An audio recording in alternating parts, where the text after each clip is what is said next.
امام الانبیاء صلی اللہ علیہ وسلم نے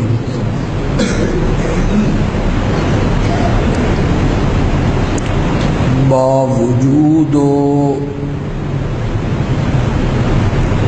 تمام مراتب اور اوصاف کے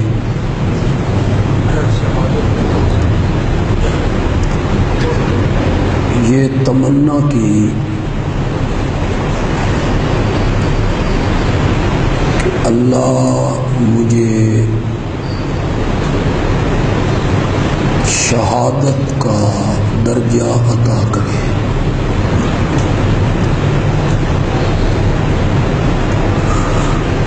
اور سیدنا فاروق اعظم رضی اللہ تعالی عنہ نے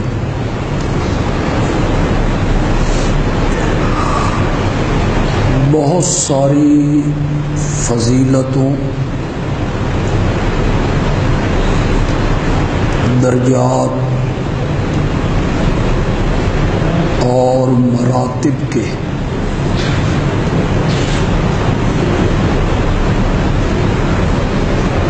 یہ دعا مانگی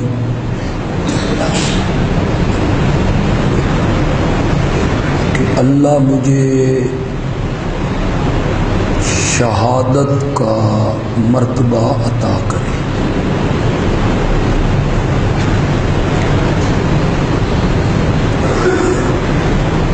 بات یہاں تک پہنچی تھی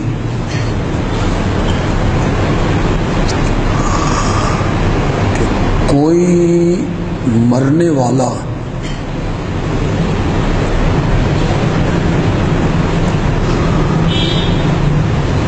مرنے کے بعد اس دنیا میں واپس نہیں آنا چاہتا۔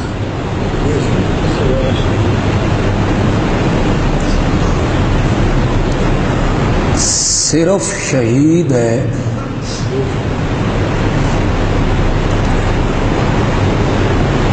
جو یہ آرزو کرتا ہے، یہ تمنا کرتا ہے کہ مجھے دنیا میں واپس بھیجا جائے اور میں دوسری مرتبہ اللہ کی راہ میں جہاد کر کے پھر شہادت کا مرتبہ پاؤں۔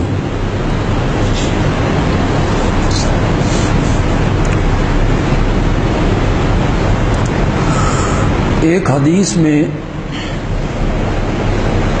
ارشاد ہوا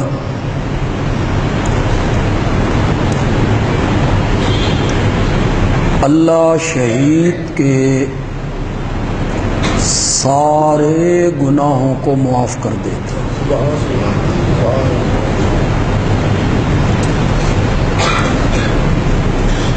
پھر شہادت باعث غم کیوں؟ اور شہادت باعث افسوس کیوں؟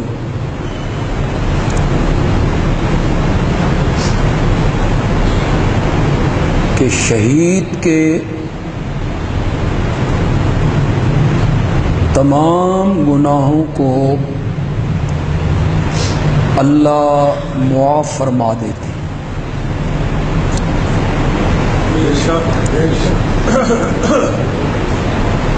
لیکن یہاں آپ تھوڑا سا غور کریں گے، جمعے کا جو خطبہ ہوتا ہے یہ ذرا تقریر سے ہٹ کے ہوتا ہے۔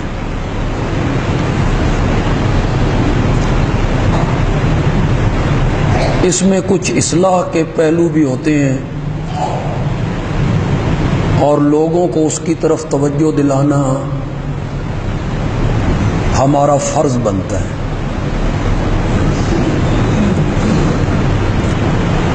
آپ نے فرمایا شہید کے سارے گناہ اللہ معاف کر دیتا ہے، لیکن اگر شہید پہ قرض ہو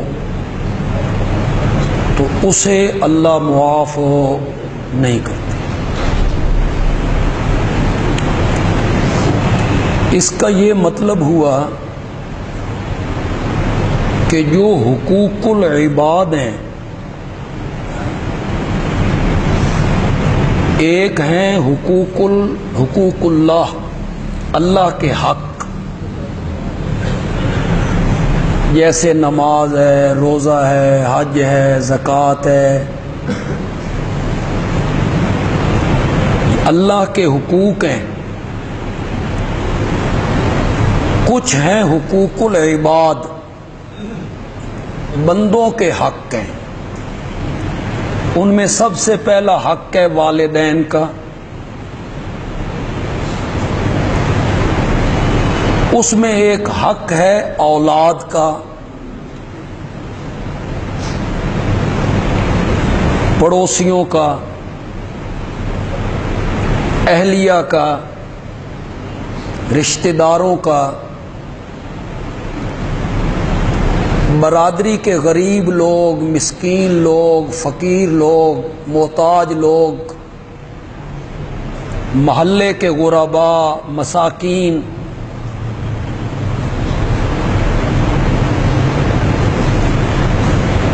پورا تولنا، پورا ماپنا، جھوٹ بول کے سودا نہ بیچنا، اپنی ڈیوٹی کو پورا ادا کرنا، کسی کی جائیداد پہ ناجائز قبضہ کرنا، قرض لے کے واپس نہ کرنا، رشوت کا لین دین کرنا، یہ حقوق العباد ہیں۔ اس کی طرف بہت کم توجہ دلائی جاتی ہے عوام کو، اور صحیح حقیقت بیان نہیں کی جاتی۔ یہ توبہ سے معاف نہیں ہوتے، یہ استغفار سے معاف نہیں ہوتے، یہ ہر سال عمرہ کرنے سے معاف نہیں ہوتے، حج کرنے سے معاف نہیں ہوتے، یہ غریب پروری کرنے سے، کسی یتیم کی پرورش کرنے سے، کسی غریب بچی کی شادی کروا دینے سے یہ معاف نہیں ہوتے۔ حقوق العباد کا معاملہ بڑا سخت ہے، یہ ایک ہی صورت میں معاف ہو سکتے ہیں کہ جس کا حق دبایا ہے وہ کیا کر دے، اس کے سوا کوئی صورت نہیں۔ ہمیں غلط گائیڈ کر دیا گیا، ہمیں کہا گیا بازار جاؤ، فلاں دعا پڑھو، 10 لاکھ نیکیاں ملیں گی۔ اب تاجر وہاں جا کے وہ دعا پڑھ لیتا ہے، وہ کہتا ہے بھئی قیامت کے دن تو ترازو میں نیکیاں اور بدیاں تلنی ہیں، تو یقیناً میں نے یہاں 12 گھنٹے میں 10 لاکھ گناہ تو نہیں کرنے، تو میری نیکیاں زیادہ ہیں۔ یہ غلط گائیڈ کیا گیا لوگوں کو، فلاں کام کر لو تو گناہ معاف۔ یہ جو آپ پڑھتے رہتے ہیں اور علماء آپ کو سناتے رہتے ہیں کہ بندہ وضو کرتا ہے تو ہاتھ دھوتا ہے تو ہاتھوں کے گناہ معاف، کلی کرتا ہے تو زبان کے معاف، منہ دھوتا ہے تو آنکھوں کے معاف، پاؤں دھوتا ہے تو پاؤں والے گناہ معاف۔ جب گھر سے چل کے مسجد کی طرف آتا ہے تو ہر قدم پہ گناہ دھر رہے ہیں، ایک نماز سے دوسری نماز کے انتظار میں گناہ معاف ہو رہے ہیں، ایک جمعے سے دوسرا جمعہ، ایک رمضان سے دوسرا رمضان۔ یہ علماء کہتے رہتے ہیں گناہ معاف ہو رہے ہیں، معاف ہو رہے ہیں، معاف ہو رہے ہیں۔ علماء یہ نہیں بتاتے کہ اس سے مراد صغیرہ گناہ ہیں، صغیرہ گناہ ہیں، صغیرہ۔ جو کبیرہ گناہ ہے نا وہ ان وضو کرنے سے، نماز پڑھنے سے معاف نہیں ہوتے، کبیرہ گناہ معاف ہوتے ہیں توبہ کرنے سے۔ کچھ سمجھ رہے ہو کہ ناراض ہو رہے ہو؟ تمہیں وہ مولوی بڑے اچھے لگتے ہیں جڑے تم جنت دیاں حوراں وکھان، 70 لبڑیاں، تم کہتے ہو ہاں دل خوش کر دیا ہے بھائی، تمہیں وہ عالم بڑے اچھے لگتے ہیں۔ کم تولو، لوگوں کا حق مارو، کسی کی جائیداد اور زمین اور پلاٹ اور مکان پہ ناجائز قبضہ جماؤ اور پھر ہر سال عمرے پہ جاؤ۔ اللہ ایڈا بھولا نہیں جتنا تسی سمجھے ہو یار۔ عمرہ کر رہے ہیں تو گناہ معاف ہو رہے ہیں، حقوق العباد معاف ہوتے ہیں، حقوق العباد توبہ سے معاف نہیں ہوتے۔ میرے آقا نے فرمایا جس بندے نے ایک بالی زمین اپنے کسی بھائی کی دبا لی، اللہ تعالیٰ قیامت کے دن 7 زمینوں کا طوق بنا کے اس کے گلے میں ڈال۔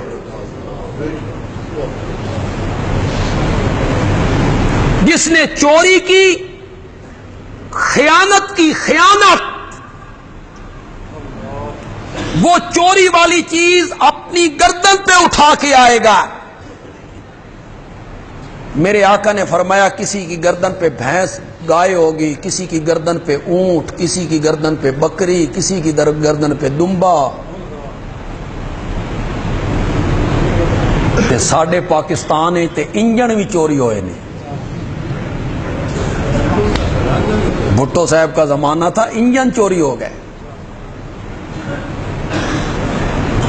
چوری والی چیز، خیانت والی چیز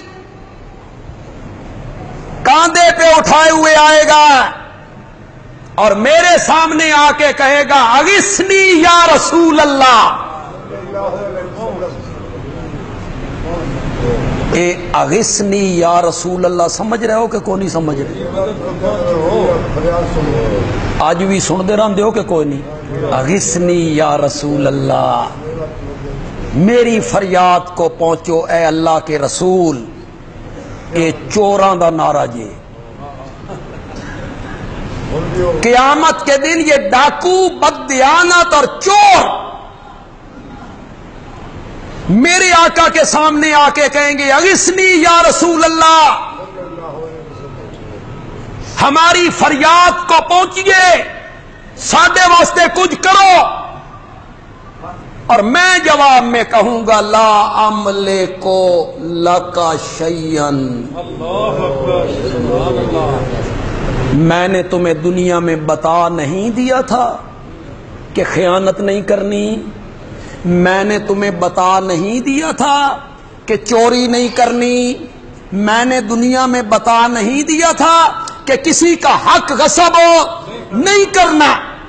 تم نے میری بات کو کیوں نہیں مانا؟ آج میں تمہارے کسی کام نہیں آ سکتا۔ حقوق العباد ہیں، سمندر رحمت کا جوش میں آئے اور میرا آقا شفاعت کے لیے لب کھول دے، اللہ معاف کر دے۔ حقوق العباد، اللہ کے حق، اس میں گنجائش ہے۔ رحمت حق بہانہ می جویت، سمجھ گئے ہو نا؟ اللہ کی رحمت بہانہ ڈھونڈتی ہے، بہانہ، کوئی بہانہ ہاتھ آوے تے میں مسلمان نو معاف کر دوں. رحمت حق بہانہ می جو ید بہانہ ڈھونڈ رہا ہے. ایک نیکی کم پڑ رہی ہے لے کے آؤ ورنہ جہنم. اس آدمی کی پریشانی کا آپ اندازہ کر سکتے. 2-4 ہاتھ جب کے لبے بام رہ گیا, بالکل جنت کے کنارے ہے. لے آؤ نیکی چلے جاؤ ورنہ وہ دیکھتی ہوئی جہنم ہے. یہ باپ کے پاس پہنچا, ماں کے پاس پہنچا, بیٹوں کے پاس پہنچا, بہنوں کے پاس پہنچا, بھائی کے پاس پہنچا, دوستوں کے پاس پہنچا. وہ جڑے جگری یار ہوندے سن تیرے لیے ہم سب کچھ لٹا دیں گے, ان کے پاس پہنچا. کوئی ایک نیکی دینے کے لیے تیار ہو؟ تو کون ہے؟ ہم تجھے جانتے ہی نہیں. ایک بندہ آگے سے ملا, اس نے پوچھا کیا بات ہے؟ اس نے کہا یار ایک نیکی کم پڑ رہی ہے, کوئی دینے کے لیے تیار نہیں ہے, میرا معاملہ اٹک گیا ہے. اس نے کہا تیری ایک نیکی کم ہے اور معاملہ یہ ہے کہ تیرے لیے معاملہ اٹک گیا, میرے پاس تو ہے ہی ایک. چل یار میری خیر ہے, یہ تیرا کم بندا نا تے تو تے لے جا. اس کو ہم عربی میں کہتے ہیں ایثار. دوسرا لفظ بھی عربی کا ہی لیکن آپ کے اردو میں استعمال ہوتا ہے ترجیح. دوسرے کو اپنے اوپر کیا دینا, اے بڑا مشکل کم. پاکستانیاں کو نو تے تصور بھی کوئی نہیں, اے لین بڑھانے لے بھی ایثار نہیں کرتے, ایثار نہیں کریں گے. ڈاج کرا کے آگے نکلنے کی کوشش کریں. یہ بزرگوں کا خیال بھی نہیں کریں. یہ بس میں بیٹھے ہوئے گے تو عورتوں کا خیال بھی نہیں کریں. یہ نوجوان جو کھڑے ہو سکتے ہیں بس میں, مجال ہے یہ بوڑھوں کا خیال کر لیں. ترجیح دینا, میری خیر ہے, تیرا کام بنتا ہے. ایک صحابی کہتا ہے جنگ تھم گئی, میں نے دیکھا میرا بھائی کوئی نہیں. میں نے کہا شہید ہو گیا یا ایسا زخمی ہے کہ اٹھ کے اپنے خیموں تک بھی نہیں آیا. میں میدان میں پہنچا, میں نے آواز لگائی نا, اس نے ہاتھ کھڑا کیا. میں بھاگ کے اپنے بھائی کے پاس گیا تو اس نے پہلا لفظ کہا پانی. اب آپ ایک آدمی کا خون بہ گیا ہے, زخموں سے چور ہے, کتنی پانی کی تمنا ہوگی اسے. میں بھاگا, میں پانی کا پیالہ لے کے اس کے پاس پہنچا, اس کے لبوں کے ساتھ لگایا تو قریب سے آواز آئی پانی. میرے بھائی نے کہا پہلے اس کو پلا کے. یہ ہے ایثار, یہ ہے اسلام, یہ ہے میرے نبی کی شریعت, یہ ہے میرے نبی کا سبق. خود زخموں سے چور ہے, قریب المر گئے, لیکن وہ کہتا ہے پہلے اسے پلا کے آ. کہتا ہے میں اس کے پاس پہنچا, پانی اس کے لبوں کے ساتھ لگایا, قریب سے ایک تیسری آواز آئی پانی. اس نے کہا پہلے اس کو پلا دو. میں بھاگ کے اس کے پاس پہنچا تو وہ شہید ہو گیا تھا. میں دوسرے بندے کے پاس آیا, وہ بھی دم دے گیا تھا, اور میں اپنے بھائی کے پاس آیا تو وہ بھی اللہ کے پاس پہنچ. یہ ایثار, ترجیح, دوسروں کو اپنے اوپر ترجیح دینا کہ چل یار میری خیر ہے, تیرا کم ہو جائے. یہ بڑا مشکل کام ہے, یہ بڑا مشکل کام ہے. چل یار تو اگر جنت میں جاتا ہے لے جا تو ایک نیکی. اس بندے کی خوشی کا اندازہ کر سکتے.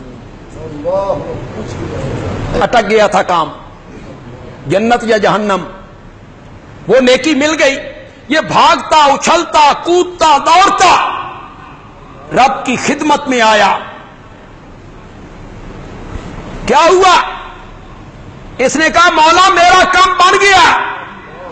اللہ نے فرمایا صرف تیرا نہیں بنیا، اس کا بھی بن گیا۔ جس نے اپنے بھائی کے لیے اس میدان محشر میں اتنی قربانی دی ہے، ہم نے اس کے لیے بھی جنت لکھ دی۔ رحمت حق بہانہ می جویا، اللہ کی رحمت بہانہ ڈھونڈتی ہے، کوئی موقع ہاتھ آئے اور میں اپنے مسلمان بندے کو، حقوق العباد معاف ہو سکتے ہیں، حقوق اللہ معاف ہو سکتے ہیں، اللہ کی رحمت جوش میں آئے معاف کر دے۔ حقوق العباد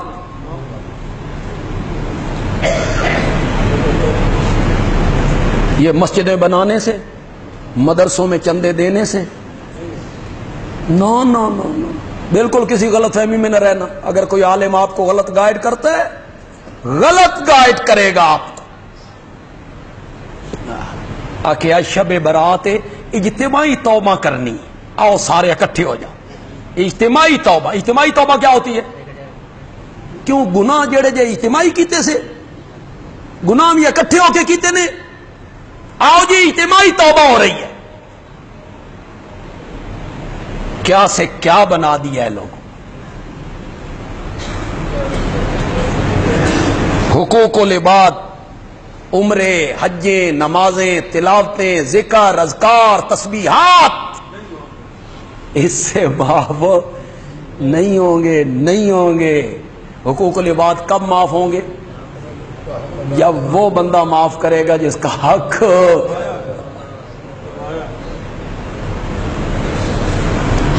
یہاں حقوق اللہ میں بھی سستی ہو رہی۔ مجھے ایک آدمی نے بتایا، دروغ برگردن راوی، ایک دکاندار ہیں، بڑا کاروبار ہے ان کا، تو کچھ لوگ مسجد کا سامان لینے کے پاس ان کے پاس گئے، تو انہوں نے کہا جی یہ مسجد کا سامان ہے، کوئی رعایت؟ اس نے کہا تم مجھے عذاب میں مبتلا کرنا چاہتے ہو؟ وہ مسجد کی انتظامیہ نے کہا اس میں عذاب والی کون سی بات ہے؟ اس نے کہا واہ جی واہ، اللہ کل قیامت والے دیہڑے آ کے تو کون ہونا میں رعایت کرنا لا؟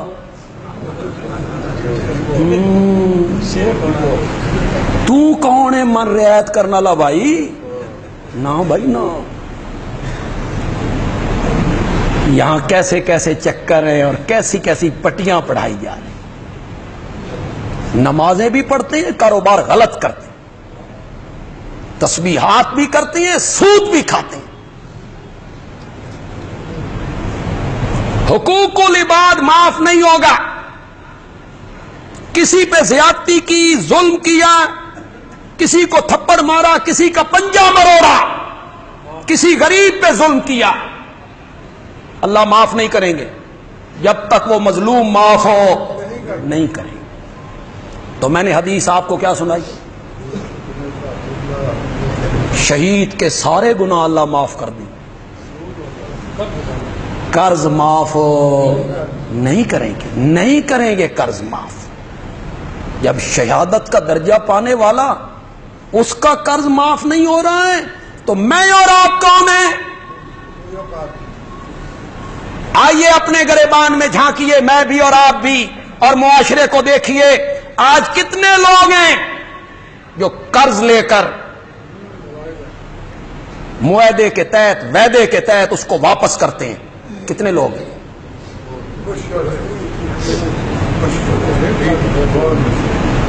کہ قرض حسنا دے، قرض حسنا کے او ہوندا جڑا بندہ منگے اپنا قرضہ تے ہس کے بندہ ٹال دے، یہ ہوندا قرض حسنا۔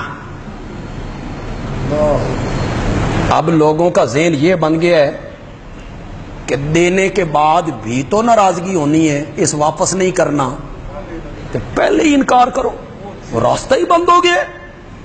وہ بیچارے جو محتاج تھے، غریب تھے، قرض سے کوئی کام چلا لیتے تھے، وہ راستہ ہی بند کر دیا گیا۔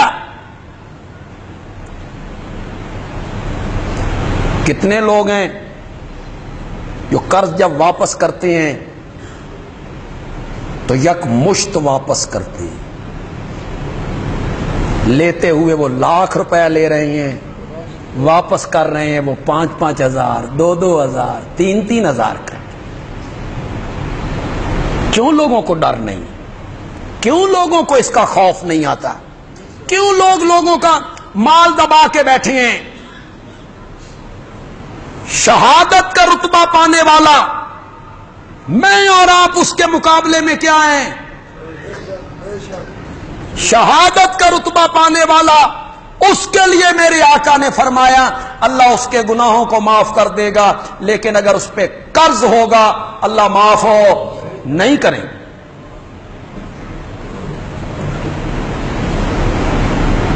یہ کوئی قرض کا معاملہ ایسا یعنی زبردست معاملہ ہے، نازک معاملہ ہے کہ حدیثوں میں ہم پڑھتے ہیں نا، خوف آتا ہے، خوف آتا ہے۔ جنازہ آیا، میرے آقا جنازہ پڑھانے کے لیے تشریف لائے صلی اللہ علیہ وسلم۔ میرے آقا نے پوچھا کون ہے؟ کہ فلاں ہے، اس پہ قرض تو نہیں ہے؟ وہ جو قرض خواہ تھے وہ کھڑے ہو گئے، قرض ہے؟ فرمایا اس کا کوئی ولی وارث، ورثاء جو قرض اتارنے کی ذمہ داری لے؟ کوئی نہ اٹھا۔ میرے آقا نے فرمایا تم اس کا جنازہ پڑھ لو، مقروض بندے کا جنازہ میں نہیں پڑھاؤں۔ اب آپ کو احساس ہوا کہ بندہ مقروض مر جائے تو یہ کتنی بڑی بدبختی کی بات تھی۔ میں اس کا جنازہ پڑھانے کے بات پھر لمبی ہو جائے گی، جمعے کا وقت بڑا قلیل ہوتا ہے۔ یہ کون کہہ رہا ہے کہ میں مقروض کا جنازہ نہیں پڑھاؤں گا؟ یہ وہ کہہ رہا ہے جس نے عبداللہ ابن ابی کا پڑھا دیا۔ ہوں سمجھ آئی کہ کو نہیں آئی؟ اب آپ کو سمجھ آئی کہ مقروض بندہ کتنا گر گیا ہے کہ عبداللہ ابن ابی کا پڑھا دیا۔ ایک روایت میں آیا نہیں پڑھایا، ایک میں آیا پڑھایا، حضرت عمر نے منع کیا، اس کے باوجود پڑھایا۔ حضرت عمر نے جب توجہ دلائی اس کا ظلم، اس کی زیادتی، غزوہ موتا میں، تبوک میں، احد میں، اس کی شرارتیں دیکھو، کس کا جنازہ پڑھانے لگ گئے ہو۔ میرے آقا نے فرمایا عمر میرے دامن کو چھوڑ دے، اس کی شرارت کو دیکھوں کہ اپنی رحمت کو دیکھو۔ جنازہ پڑھا دیا۔ ایک منٹ کے لیے تصور تو کرو یار، کون ہے جنازہ پڑھانے والا؟ کس کی زبان سے نکل رہا ہے اللہم اغفر لحینا ومیتنا؟ کس کی زبان سے نکل رہا ہے وما ینطق عن الہوی ان هو الا وحی یوحی؟ پتنی جملہ کسی کو پسند آئے یا نہ آئے، اس کی زبان سے نکل رہا ہے، جو خود نہیں بولتا اس کی زبان سے رب بولتا ہے، اس کی زبان سے نکل رہا ہے۔ قرآن نے پھر کیا کہا؟ قرآن نے پھر کہا ہے تو بڑا بدبخت، بڑا گناہگار ہے، ساری زندگی شیطنت میں گزر گئی، شرارت میں گزر گئی، لیکن 14 طبقوں کا امام جنازہ پڑھا چکا ہے، پیچھے صحابہ کی صفیں ہیں۔ چلو معاف کر دو، معاف کر دو، سفارش جو کی ہے محمد عربی نے صلی اللہ علیہ وسلم، یہ سفارش کوئی معمولی تو نہیں ہے۔ انہوں نے جو سفارش کر دی ہے، نہیں، قرآن بولا استغفر لہم او لا تستغفر لہم ان تستغفر لہم 70 مرۃ، آپ ان کے لیے بخشش مانگیں یا بخشش نہ مانگیں، میرے پیارے پیغمبر اگر آپ ان کے لیے 70 بار بھی بخشش مانگیں، میں نے انہیں معاف نہیں کرنا۔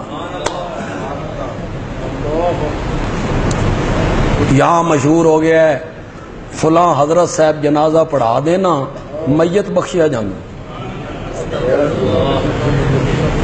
فلاں حضرت صاحب جنازہ پڑھائے نا جی تو پھر میت بخشا جاتا ہے۔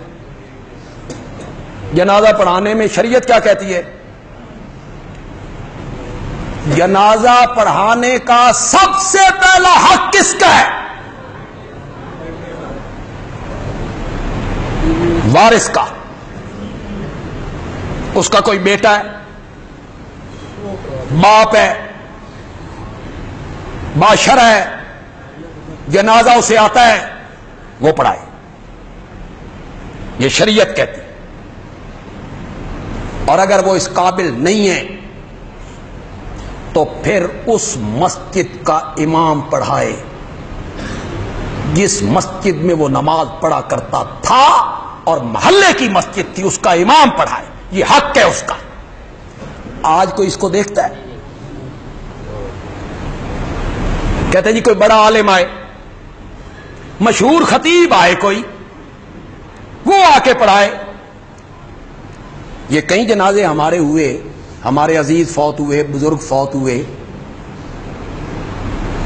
ان کے بچے اس قابل تھے کہ وہ جنازہ پڑھا سکیں، انہوں نے مجھے کہا کہ جنازہ آپ پڑھائیں، تو میں نے کہا نہیں، آپ کا باپ ہے، آپ عالم ہیں، آپ حافظ ہیں، شریعت آپ کو پہلا حق دیتی ہے، اور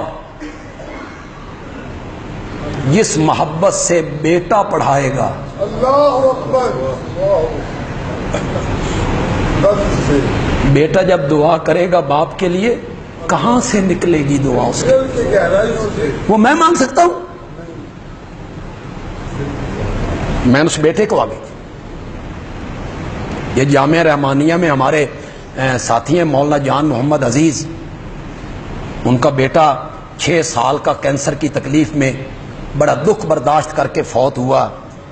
انہوں نے مجھے کہا کہ جنازہ آپ نے پڑھانا ہے، تو میں نے جنازے میں بیان کرتے ہوئے اعلان کیا کہ والد جو ہے بچے کا وہ عالم ہے، اور جنازہ پڑھانے کا حق کس کو حاصل ہے؟ یہ کیا ہوا جنازہ پڑھانے کے لیے بندہ آگے ہو جائے؟ جنازہ پڑھانے کا حق پہلا وارث کو ہے، اور دوسرے نمبر پہ شریعت حق کس کو دیتی ہے؟ محلے کے امام کو، جو محلے کی مسجد ہے اس کا امام پڑھائے۔ اللہ اکبر، اللہ اکبر، 70 بار بھی آپ بخشش مانگیں، میں نے ان کو معاف نہیں کر۔ فلاں صاحب جنازہ پڑھا دے نا جی، اللہ بھی معاف کر دے۔ کیوں؟ اس کا اللہ کے ساتھ زیادہ تعلق ہے، وارث سے زیادہ تعلق ہے۔ جس میرے نبی نے عبداللہ ابن ابی کا جنازہ پڑھایا، اس رحمتوں والے نبی نے مکروز کا جنازہ نہیں پڑھایا۔ کچھ سمجھ بھی رہے ہو کہ کوئی سمجھ نہیں آ رہی؟ یہ گلاں چنگیاں نہیں لگ رہی ہیں؟ بولتے کیوں نہیں ہو؟ توحید بیان ہوئے تے پھر ابو بکر بھی نعرے ماردا تے اتھوں بھی آواز آندیاں نعرے دیاں، آئی تے سارے ہی چپ ہو یار۔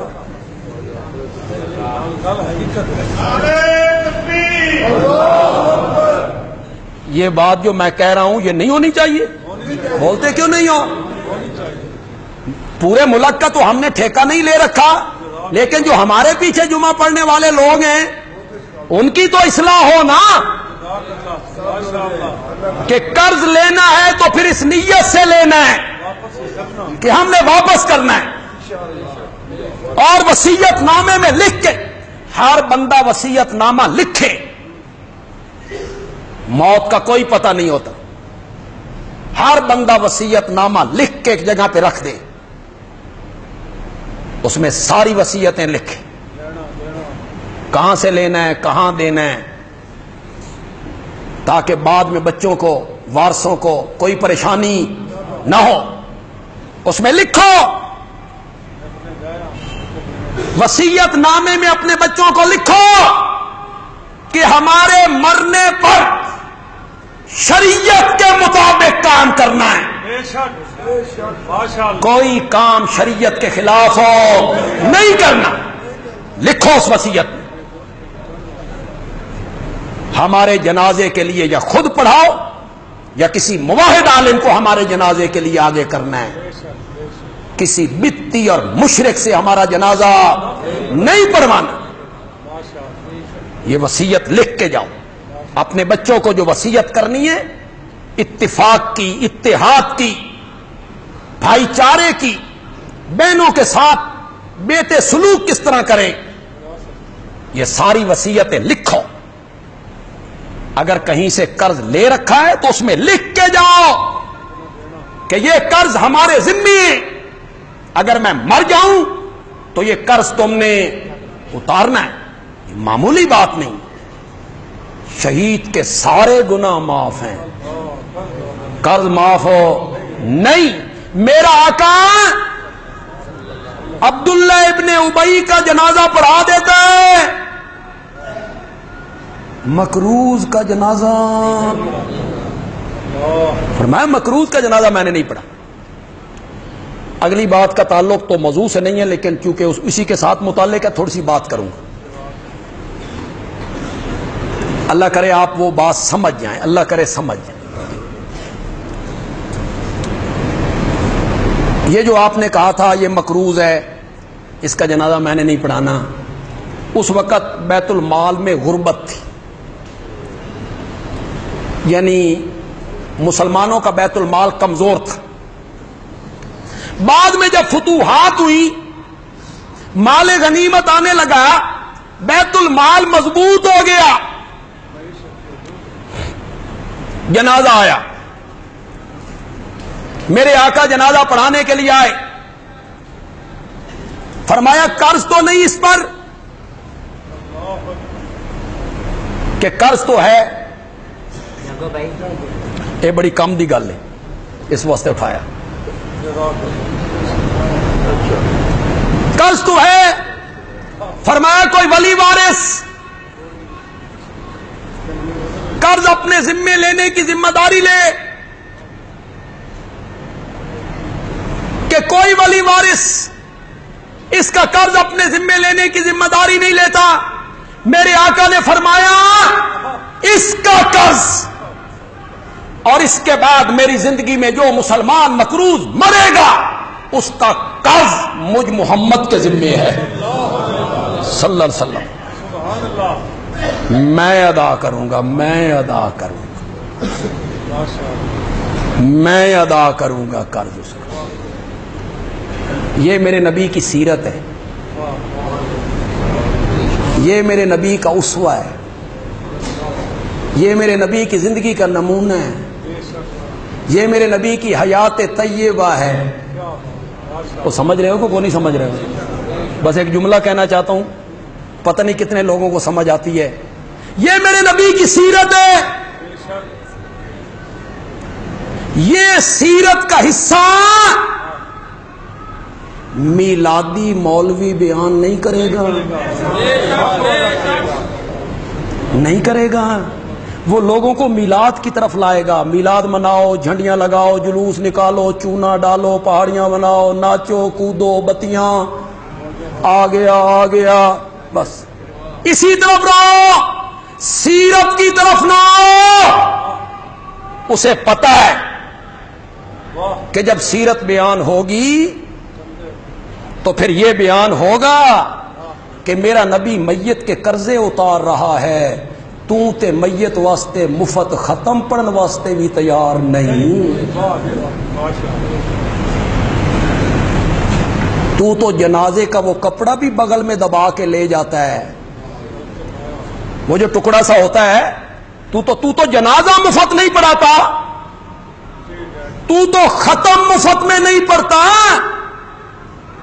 کس نبی کا نام لے رہا ہے جو میت کے قرضے اتارنے کی ذمہ داریاں اٹھا رہا ہے؟ صلی اللہ ہو. نہیں جنازہ پڑھایا مکروز کا. ایک اور آدمی بھی ہے جس کا جنازہ میرے نبی نے نہیں پڑھایا.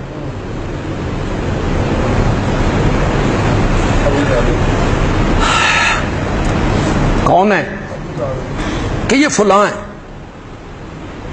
ابو طالب کے جنازے تو منع کیا گیا نا، وہ تو قرآن نے منع کر دیا. ما کان للنبی والذین آمنوا ان یستغفروا للمشرکین ولو کانوا اولی قربى. کسی نبی کو، ایمان والوں کو لائق نہیں، جائز نہیں، لائق نہیں، مناسب نہیں، ڈھکتا نہیں کہ وہ کسی مشرک کے لیے استغفار کرے، مولا اسے معاف کر دے، اللہ بخشے، اللہ اگلی زندگی آسان کرے. نہیں لائق، نہیں لائق نہیں کہہ سکتا، کوئی مومن نہیں کہہ سکتا. مولا ایڈی سختی اسا دنیا چ رہنا. باپ مشرک ہے، چچا ماموں پھوپھی خالہ پڑوسی کلیگ محلے دار، مولا آنکھ لین دے، کھلو لین دے، آنکھ لین دے، جنازہ پڑھ لین دے، آنکھ لین دے، اگو تیری مرضی، مننی یا نہ مننے. یہ جملہ جو میں کہنے لگا ہوں بہت خوبصورت جملہ ہے. اگر آپ کو پسند آئے تو آپ کہنا بے بندیال بھی اچھا جملہ کہے گی. اللہ نے فرمایا نہیں، مولا دنیا چ بھی تے نک رکھنا، معاشرے میں رہنا، پڑھ لین دے جنازہ. فرمایا نہیں. کیوں؟ تو میرا مومن بندہ، تو میرا موحد بندہ، تیرے نال میریاں یاریاں، تیرے نال میری محبت، تیرے نال میری دوستی، تیرا میرا جھگڑا چنگا نہیں لگتا، تیرا میرا جھگڑا چنگا نہیں لگتا. میں آسمان تو آکھاں میں اس نو معاف نہیں کرنا، تو زمین تے کھلو کے آکھیں اس نو معاف کر دے، اے جھگڑا چنگا نہیں. تمی فرش تے اوہ گل کر جڑی عرش تے میں کر رہی ہوں. اس کا جنازہ پڑھانے سے منع کی. مشرک کا جنازہ نہیں پڑھا، یہ قرآن نے کہا.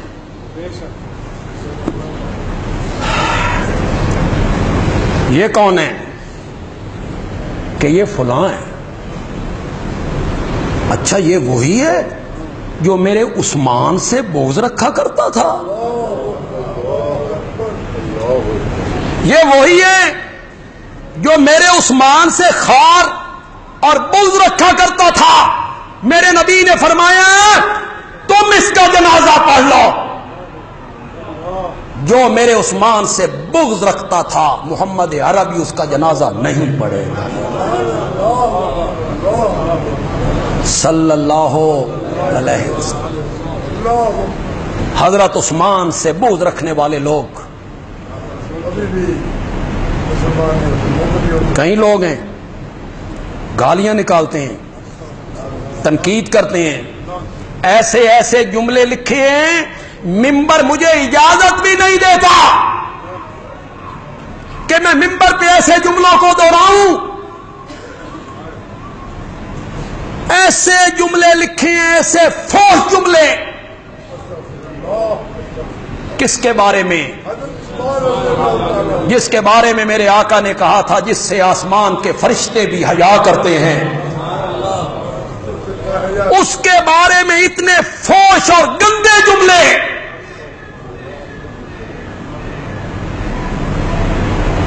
جو کہتا ہے، جو عثمان کہتا ہے کہ غسل خانے کی چار دیواری کے اندر بھی کپڑے اتار کے میں نے کبھی غسل نہیں کیا، کبھی غسل نہیں کیا، چار دیواری کے اندر بھی اتنا حیادار، حیاداریوں کا یہ تاج عثمان کے سر پر۔ اگلا جملہ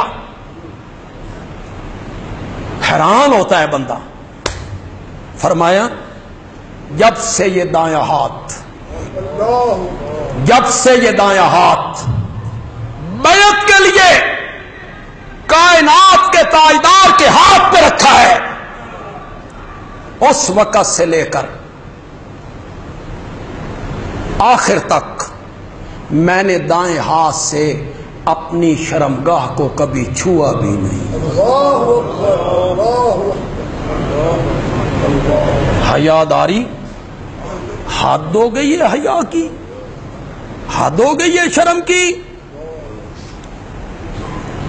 جو لوگ عثمان سے بغض رکھتی ہیں یا حضرت عثمان پہ تنقید کرتی ہیں یا حضرت عثمان کی افعال و کردار پر انگلی اٹھاتے ہیں، وہ فیصلہ کرے قیامت کے دن حوض کوثر پہ میرے نبی کو کیسے منہ دکھانا ہے۔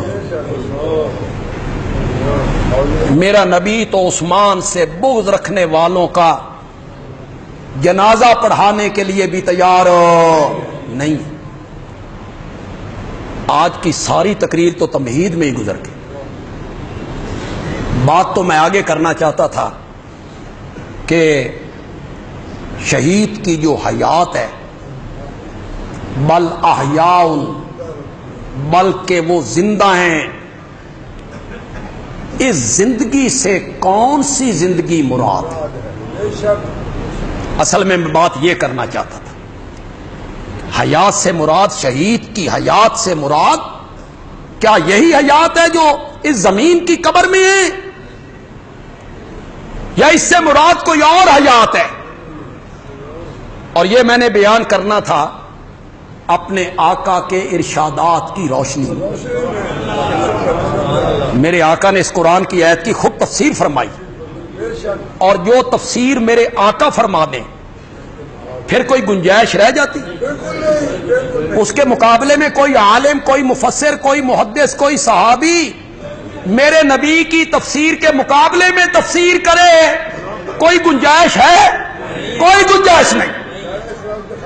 بیان میں وہ کرنا چاہتا تھا، لیکن بات چونکہ ابتدا میں شہادت کی عظمت کی آئی تو یہاں بات چلی گئی کہ شہید کے سارے گناہ اللہ معاف کر دیتے ہیں، مگر اگر اس پر قرض ہو تو اللہ اسے معاف نہیں کرتا۔ اس پر میں نے آپ کو توجہ دلائی کہ آپ اس طرف دھیان کیا کریں۔